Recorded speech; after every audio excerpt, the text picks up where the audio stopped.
सर्वस्पर्शी, सर्वसमावेशी, विकासोन्मुख 140 करोड़ भारतवासियों की आशा, आकांक्षा और अमृत काल के संकल्पों को पूरा करने वाला सिद्ध होगा। आम बजट 2024-25 आत्मनिर्भर एवं विकसित भारत के निर्माण का एक आर्थिक दस्तावेज है। इस आम बजट में अंत्योदय की पावन भावना, विकास की असीम संभावना और नवोन्मेष की नवदृष्टि है। इस आम बजट में अन्नदाता किसानों की समृद्धि के लिए 1,52,000 करोड़ रुपए, कृषि और सहायक सेक्टर के लिए,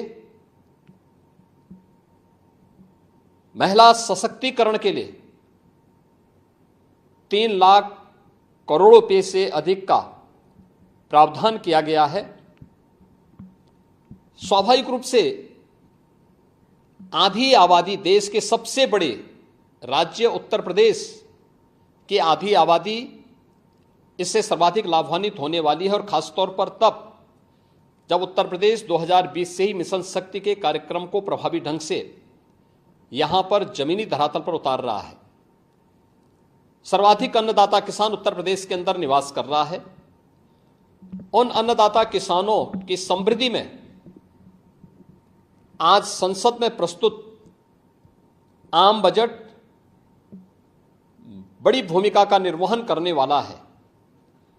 युवाओं के लिए लाखों नौकरियों के साथ साथ मध्यम वर्गीय परिवार के लिए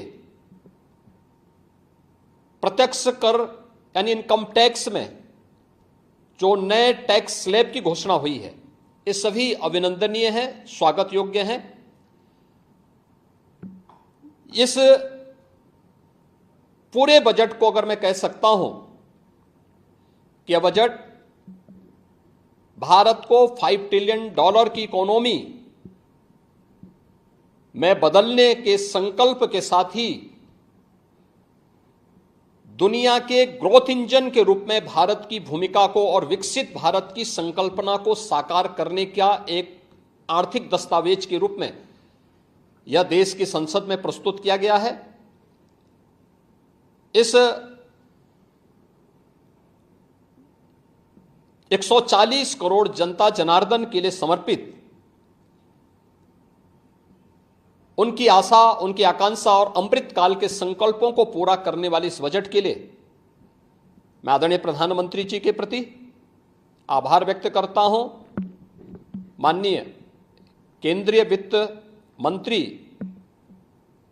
माननीय श्रीमती निर्मला सीतारमण जी को और उनकी पूरी टीम का मैं अभिनंदन करता हूं।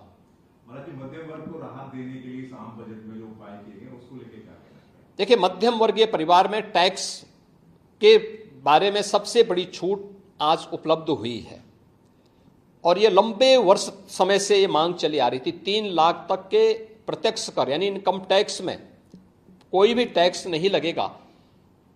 इसके साथ साथ अन्य जो स्लैब भी दिए गए हैं वे काफी राहत भरे हैं।